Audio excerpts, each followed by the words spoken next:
তো hello everyone, good morning. তো এখন বাজে হচ্ছে সকাল 9টা। এখন থেকে আমি আমার আজকের ভিডিওটি শুরু করছি।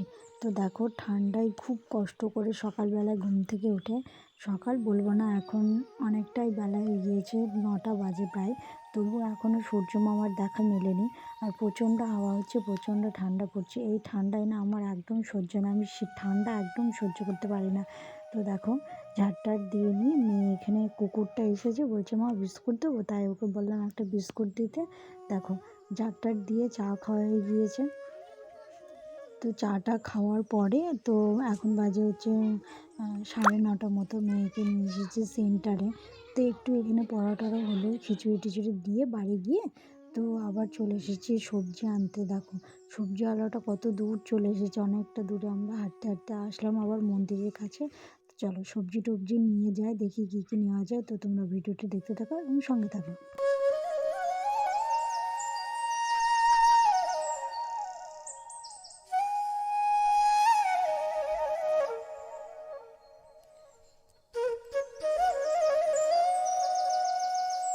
তো সবজি টবজি নিয়ে এসে বাড়ি এসে হচ্ছে মেয়েকে খাইয়ে দিলাম, আমি নিজে দুটো খেলাম। তো খাওয়া দাওয়া কমপ্লিট। তো এবার চলে এসেছি বাসনগুলো ধুতে, কারণ সকালবেলাকার চা খাওয়া থেকে শুরু করে কিছুই ধোয়া হয়নি। তো ভাবছি যে সেরকম রান্নাবান্না কিছুই করবো না, কারণ ঠান্ডায় যে বাসন ধোচ্ছে না, আমার হাত দুটো একবারে পুরো লাল হয়ে টনটন করছে, এত ঠান্ডা পড়ছে। আর ঠান্ডা পড়া তো যাই হোক তাই হোক, রোদও ওঠেনি তার মধ্যে প্রচণ্ড হাওয়া হচ্ছে। তো চলো, কী আর বলবো, শীতকাল যে কবে যাবে আমার তো আর সহ্য হচ্ছে না। শীতকালে এসে পিঠে পুলি খাওয়া লোভে কি শীতকালটাকে মেনে নিয়ে যায়? এত ঠান্ডা কে পড়ে ভাই, এত ঠান্ডা পড়তে হয় না। তো চলো বাসন কটা ধুয়ে নিই। তো বাসন টাসন ধুয়ে আজকে ভেবেছি কিছুই রান্না করব না। তো দেখি কী কী রান্না করা যায়। তো চলো তোমরা ভিডিওটিতে কন্টিনিউ করতে থাকো এবং সঙ্গে থাকো।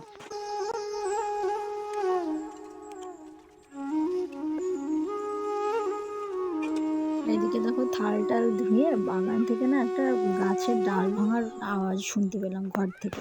তো ভাবলাম কি হলো, এত মানে হড়মড় করে কি পড়লো দেখে আসি। তো আর এসে দেখি রাস্তায় জেসিবি দাঁড়িয়ে আছে, আর আমার মেয়ের কাণ্ড হচ্ছে, বলছে জেসিবি দাঁড়াও, জেসিবি দাঁড়াও, আমি যাবো, এরকম করে চেঁচাচ্ছে আর দেখো দৌড়াচ্ছে।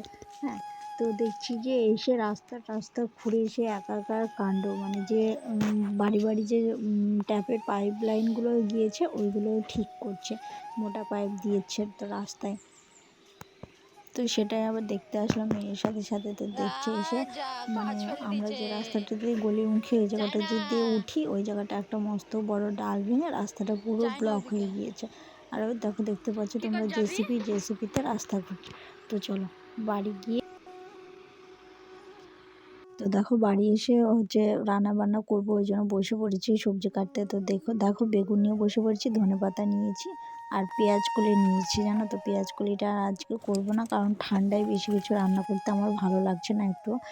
তো আমার বেগুন পোড়ানো কমপ্লিট। তো এটাকে মেখে নেব, সব কেটে কুটে আমি আগে থেকেই রেডি করে নিয়েছি। আর এদিকে দেখো আমি ধনেপাতা বাছতে শুরু করে দিয়েছি। এটা হচ্ছে আমার সবথেকে ফেভারিট খাবার হচ্ছে শীতকালে। কে কে ভালোবাসো বলো তো ধনেপাতা বাটা খেতে? আমার মতো আমি না প্রচণ্ড ভালোবাসি, আমাকে ধনেপাতা বাটা দিলে আমার আর অন্য কিছু চাই না। তো চলো, আমি না একটু মানে তেলে ভেজে নিয়ে খাই, কারণ কাঁচাটা আমি খেতে পারি না, কাঁচাটা আমার উগ্র গন্ধ লাগে। এই জন্য একটু তেলে নেড়ে নিয়ে খেলে না, মানে খাবারের টেস্টটা আরও দ্বিগুণ বেড়ে যায়। তো দেখো, এটুকু তেল দিয়ে একটু নেড়ে চেড়ে নামিয়ে নিতে হবে। তো ব্যাস, তো চলো পরে আবার তোমাদের সাথে দেখা হচ্ছে। 2000 years later. তো এখন বাজে হচ্ছে রাত 8টা। দুপুরে যে রান্নাবান্না তোমাদের সাথে শেয়ার করেছিলাম, তারপরে আমি আর ক্যামেরা অন করিনি, কিছু শেয়ারও করা হয়নি, কারণ তো আমি ঘর থেকেই বেরোইনি। এত ঠান্ডা লেপের ভিতরেই শুয়েছিলাম। এই একটু আগে মাত্র বাইরে রান্নাঘরে আসলাম। তো এসে কি খাবো ভাবছি রাতে, কারণ ভাত খাবো না, কারণ যা ঠান্ডা পড়েছে। ওই জন্য ভাবলাম যে ঘরে চাউমিন আছে, তো চাউমিন করি। তো দেখো বসে পড়েছি চাউমিন করতে। তো এটাই হচ্ছে রাতের খাবার আজকে, কারণ এত ঠান্ডা পড়েছে, কিছু করতেও মনে হচ্ছে না, কিছু খেতেও মনে হচ্ছে না। মানে করা মনেই তো খাটনি, এক গাদা বাসনপত্র, জল ঘাটা, এই জন্য ঠান্ডায় আমি আর কিছু করতেও চাই না। ওই জন্য একটু শর্টকাটে একটু যেমন তেমন করে চাউমিন করে নিলাম। তো ব্যাস, ওটাই খাওয়া হবে আজকে রাতে সবার। তো চলো আজকের ভিডিওটি এই পর্যন্ত। তো ভালো লাগলে প্লিজ চ্যানেলটি সাবস্ক্রাইব করবে এবং কমেন্ট করবে যে ভিডিওটি কেমন হয়েছে। তো চলো দেখা হবে পরের কোনো ভিডিওতে। ততক্ষণ সবাই সুস্থ থেকো, ভালো থেকো, সাবধানে থেকো।